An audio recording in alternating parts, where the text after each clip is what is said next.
Hello students, welcome back to my channel Sarwan lecturer, myself Vishal sir.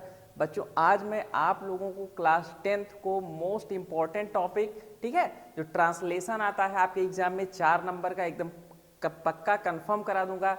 कैसे बनाते हैं translation को, ट्रांसलेट कैसे किया जाता है, मैं ये भी बताऊंगा। ठीक है, तो देखो, ट्रांसलेशन बनाने का एक ट्रिक होता है बच्चों, एक तरीका होता है। मैं उस ट्रिक को बताऊंगा और आप आसानी से ट्रांसलेशन बना पाएं। ठीक है, मैं ये चीज़ भी आपको एक्सप्लेन करूंगा। तो देखो, ट्रांसलेशन जो है श्योर नहीं होता, बट ये जो मैं आप लोगों को बताने जा रहा हूँ ये लगभग हर साल, ठीक है, एवरी ईयर, ये कई बार एग्जाम में पूछा गया है। मैं इसको बताता हूँ, ये बहुत ही इंपॉर्टेंट है और आप इसके जरिए सीख पाएंगे कि कोई भी, अगर मान लो कोई भी पैसेज आता है एग्जाम में, तो आप बड़ी आसानी से उसको कैसे बना सकते हैं। ठीक है, तो देखते हैं कौन कौन से पैसेज हैं। तो ये आपको 2024 के एग्जाम में बच्चों एकदम 4 नंबर का कंफर्म है मिलेगा। ठीक है, आपको 4 नंबर पक्का हो जाएगा। बस आप ध्यान से पढ़िए, ध्यान से समझिए कि ट्रांसलेशन को बनाना कैसे है।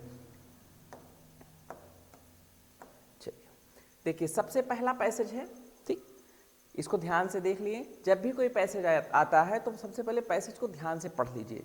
ध्यान से पढ़ने के बाद उस पैसेज को आप पैसेज ना समझ के, यानी उसको जो है आप पैसेज ना समझ के एक समझिए कि ये ट्रांसलेशन है और हमें एक एक लाइन अलग करके बनाना है। ठीक है, इस तरीके से जब आप बनाएंगे तो आप उसको बड़ी आसानी से और सिंपल लैंग्वेज में, ठीक है, अच्छे से बना पाएंगे।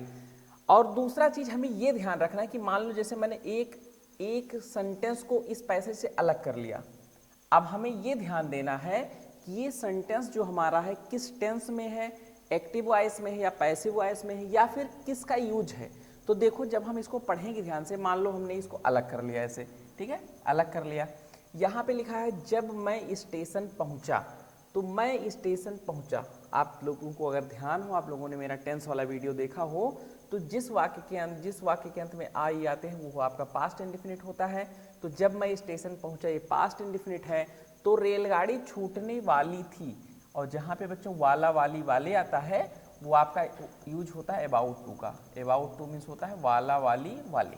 तो अब हम बनाते हैं, जब मैं स्टेशन पहुंचा, व्हेन आई, और पास्ट इंडेफिनिट में सब्जेक्ट के बाद वर्ब की सेकेंड फॉर्म लिखते हैं उसके अफर्मेटिव सेंटेंस में। तो व्हेन आई, रीच मीन्स होता है बच्चों पहुंचना, उसका second form reached, reached the station. ठीक है बच्चों, उसके बाद रेलगाड़ी छूटने वाली थी, तो कौन छूटने वाला था, रेलगाड़ी। हमें सब्जेक्ट मिल गया। ठीक है, तो सब्जेक्ट लिखेंगे the train was about to leave। Leave means होता है छूटना, या आप मूव भी लिख सकते हो, चलने वाली थी। ठीक है, तो सेंस क्या निकल रहा है कि जब मैं स्टेशन पर पहुंचा तो रेलगाड़ी चलने वाली थी, यानी छूटने वाली थी। मैं दौड़कर प्लेटफॉर्म पर गया। दूसरा आप सेंटेंस अब यहां देखिए ध्यान से, मैं दौड़कर प्लेटफॉर्म पर गया। पास्ट इंडेफिनिट है, वाक्य के अंत में आई आया, ठीक है, अफर्मेटिव उसका। आप बनाएंगे कैसे, आप सब्जेक्ट ढूंढे, कौन गया, मैं, यानी आई।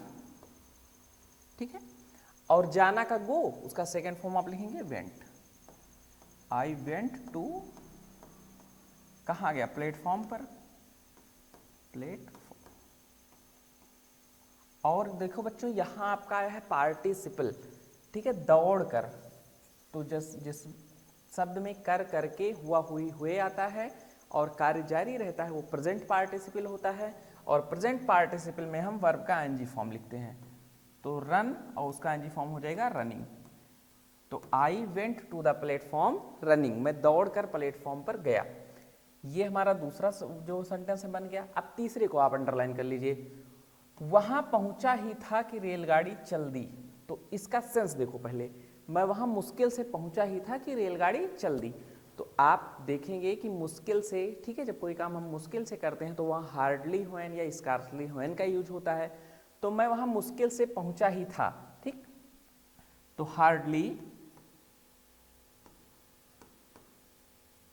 Had I reached.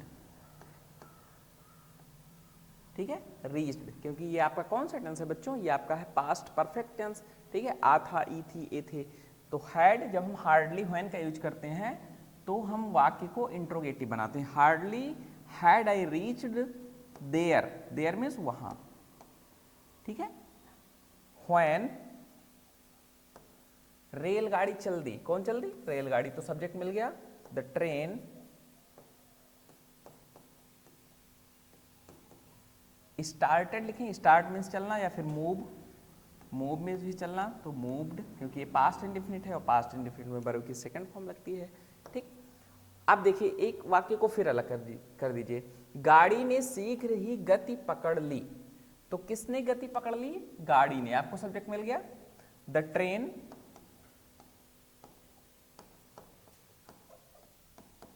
ठीक है। CAUGHT, काट मीन्स होता है कैच का सेकंड फॉर्म बच्चों, काट, काट द स्पीड सून, ठीक है, जल्दी से, यानी शीघ्र ही। तो हम क्या करते हैं, सबसे पहले किसी भी वाक्य में सब्जेक्ट लिखते हैं और जिस टेंस में आता है उसी टेंस में बना देते हैं। तो ये भी आपका पास्ट इंडेफिनिट में आया है, ठीक है। पास्ट इंडेफिनिट में वर्ब की सेकंड फॉर्म लगती है अफर्मेटिव में। उसके बाद देखो क्या लिखा बच्चों, और मैं एक मूर्ख की तरह उसे प्लेटफॉर्म से बाहर जाते हुए देख रहा था। देख रहा था कौन सा टेंस है आपका? पास्ट कंटिन्यूअस टेंस है। और कौन देख रहा था? मैं। तो आप सबसे पहले लिखेंगे सब्जेक्ट एंड आई वाज, ठीक है, वाचिंग। जब कोई चीज गतिमान अवस्था में होती है तो उसको देखने के लिए वाच लिखते हैं। वाचिंग किसको देख रहा था? ठीक है, गाड़ी को, यानी तो गाड़ी के लिए हम क्या लिखेंगे? इट, ठीक है। तो I was watching it, platform से बाहर जाते हुए, ये भी देखो आपका प्रेजेंट पार्टिसिपल है, जहां पर हुआ, हुए, हुई या कर करके आता है, ठीक है, और कार्य जारी रहता है तो प्रेजेंट पार्टिसिपल होता है। तो जब मैं उसको देख रहा था तो वो जा रही थी, यानी काम जारी था, तो प्रेजेंट पार्टिसिपल है। तो आई वाज वाचिंग इट, ठीक है, going out of the platform, platform, एक मूर्ख की तरह से, लाइक ए फूल, ठीक है बच्चों। तो अब मान लो इतना बड़ा वाक्य आ गया, इसको बनाना कैसे? सबसे पहले आप लिखो सब्जेक्ट, सब्जेक्ट लिखा हमने, उसके बाद हमें हेल्पिंग वर्ब और वर्ब लिखना है। तो हमने ये देखो सब्जेक्ट लिख दिया आई वाज वाचिंग, ठीक, हमने सब्जेक्ट और वर्ब लिख दिया। अब हम वाक्य को पीछे से बनाते हैं, ठीक है। तो देखो जाते हुए, ठीक, तो जाते हुए गोइंग, ठीक, बाहर आउट, प्लेटफॉर्म से ऑफ द प्लेटफॉर्म, मूर्ख की तरह लाइक ए फूल। तो किसी भी वाक्य को बनाने का सबसे सिंपल तरीका होता है कि आप सब्जेक्ट और वर्ब ढूंढ लो, उसके बाद उस वाक्य को पीछे से बनाते हुए चले आओ, पीछे से उसकी इंग्लिश लिखते हुए चले आओ। वाक्य आपका चाहे जितना बड़ा हो वो बड़ी आसानी से बन जाएगा। तो ये बहुत ही इंपॉर्टेंट है बच्चों, वेरी इंपॉर्टेंट।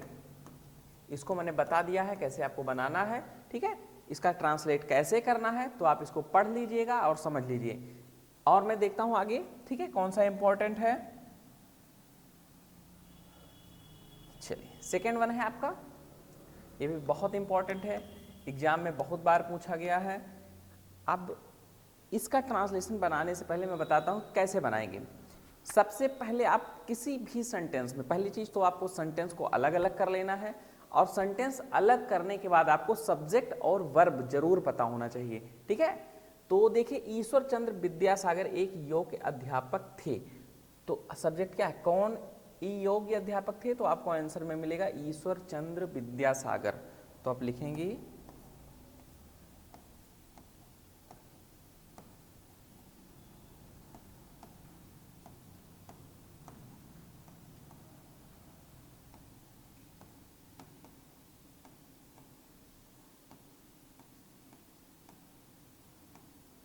ईश्वर चंद्र विद्यासागर, ये आपके सब्जेक्ट हो गए। ये एक योग्य अध्यापक थे, सिंपल सा है, वाज वेयर का यूज है, तो वाज, ठीक है, एन एबल, एबल मीन्स होता है बच्चों योग्य, ठीक है, या स्किलफुल लिख सकते हैं। An able teacher, teacher means अध्यापक बन गया हमारा। दूसरा देखते हैं, कई विद्यार्थी उनके पास पढ़ने आते थे, तो कौन आता था? कई विद्यार्थी। आपको सब्जेक्ट मिल गया कई विद्यार्थी, तो लिखेंगे ऐसे मैनी स्टूडेंट्स, मैनी स्टूडेंट्स। ठीक है, पढ़ने आते थे, तो ता था ती थी ते थे आपका होता है पास्ट इंडिफिनिट, पास्ट इंडिफिनिट का अफर्मेटिव। ठीक है, केम टू हिम, उनके पास आते थे, टू स्टडी। अब देखो बच्चों, इस वाक्य को मैंने कैसे बनाया? सबसे पहले मैंने लिख दिया सब्जेक्ट, उसके बाद हमें लिखना है वर्ब।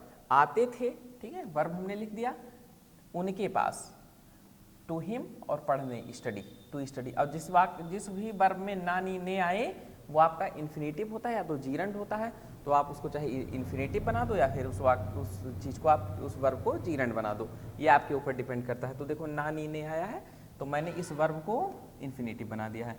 वर्ब की फर्स्ट फॉर्म से पहले टू लिखते हैं तो वर्ब हमारी इन्फिनेटिव हो जाती है। एक वृद्ध पुरुष भी उनके पास पढ़ने आया, तो देखो इसमें सब्जेक्ट क्या है? कौन आया? एक वृद्ध पुरुष, तो लिखो सब्जेक्ट एन ओल्ड मैन या पर्सन। ठीक है, उनके पास पढ़ने आया, तो सबसे पहले लिखेंगे आया, केम टू हिम, उनके पास आया, टू स्टडी, पढ़ने। यहां भी हमने इसको इन्फिनेटिव बना दिया। विद्यासागर ने उन्हें पढ़ाने का वचन दिया। अब इस वाक्य को देखो ध्यान से, विद्यासागर ने उन्हें पढ़ाने का वचन दिया, तो किसने दिया? विद्यासागर ने। तो देखो बच्चों, विद्यासागर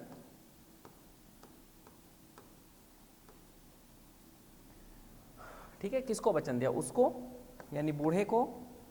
प्रॉमिस्ड, प्रॉमिस मीन्स क्या होता है? वादा करना या वचन देना। तो विद्यासागर प्रॉमिस्ड हिम, उससे, और उसको पढ़ाने का, टू टीच हिम। ठीक है, तो Vidyasagar promised him to teach him. ठीक है, फिर क्या? किंतु बूढ़े को व्याकरण कठिन लगती थी, तो कौन कठिन लगता था? व्याकरण। ठीक है, क्या कठिन था? व्याकरण। तो इसमें आपका सब्जेक्ट क्या है? व्याकरण। तो ऐसे लिखेंगे, किंतु के अंग्रेजी लिखेंगे बट द ग्रामर, व्याकरण की अंग्रेजी होती है बच्चों ग्रामर, वाज, ठीक है, टफ। टफ मीन्स क्या होता है? कठिन या डिफिकल्ट, जो भी आप लिखना चाहो लिख सकते हो, डिफिकल्ट। ठीक है, फॉर द ओल्ड मैन।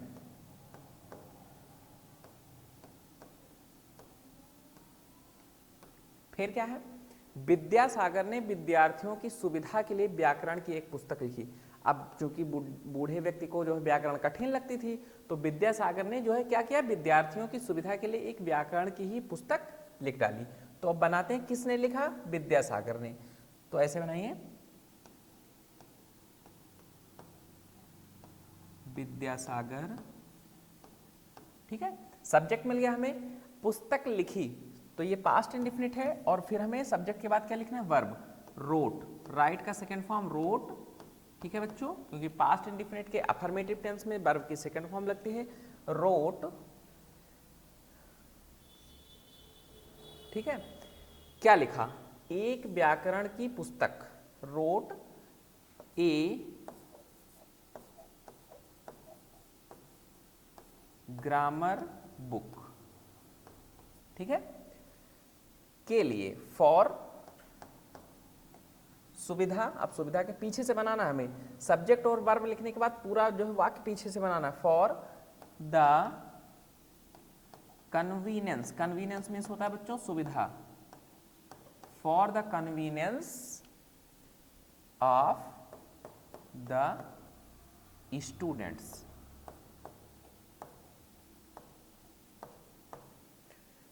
तो बच्चों, जो इम्पोर्टेंट तरीका होता है या इम्पोर्टेंट आपके पैसेज हैं, ट्रांसलेशन है, वो मैंने आपको समझा दिया है। और बनाना कैसे है? सबसे सिंपल तरीका, किसी भी वाक्य को, सबसे पहले चीज़ तो आपको ग्रामर आना ही आना चाहिए, टेंस, एक्टिव, पैसिव, ये सब आना ही चाहिए। मैं वीडियो डाल चुका हूँ, अगर आपने मेरी टेंस वाली वीडियो देखी होगी तो वहाँ मैंने बताया है तरीका भी कि कैसे सब सब्जेक्ट को ढूंढते हैं, किसी सेंटेंस में किसी ऑब्जेक्ट को कैसे ढूंढते हैं या फिर वर्ब को कैसे ढूंढते हैं, ठीक है, तो आप वहाँ से जाके सीख सकते हैं। और उसके बाद कोई भी पैसेज आए, कोई भी ट्रांसलेशन के लिए पैसेज आए बच्चों, तो सबसे पहले आपको सब्जेक्ट ढूंढना है, फिर उसके बाद वर्ब लिख देना है, जैसे सब्जेक्ट फिर वर्ब लिख देना है, और फिर पूरे वाक्य को पीछे से बनाते हुए, पीछे से ट्रांसलेट करते हुए चले आना है। यही तरीका होता है। ये बहुत अच्छा, बहुत सिंपल तरीका है। आप जो किसी भी ट्रांसलेशन को बड़ी आसानी से बना पाओगे। लेकिन आपको जो है ग्रामर बहुत अच्छे से आना चाहिए। ग्रामर आप अच्छे से सीख लीजिए। मैं ग्रामर की जो है सारी वीडियोस आपको एक्टिव पैसिव टेंसेस सब कुछ डालता रहूँगा। आप उसको जो है आप लिंक पे जाके देख सकते हैं। और हाँ, आप वीडियो को लाइक करें, चैनल को सब्सक्राइब करें और सरवन लेक्चरर ऐप को डाउनलोड कर लें, ताकि आपको जितनी भी वीडियोस हैं आप वहाँ जो है उसको आसानी से पा सकें, ठीक है। और जो है PDF और क्वेश्चन आंसर आप भी वहाँ जो है आसानी से उपलब्ध है, आप वहाँ से जाके देख सकते हैं।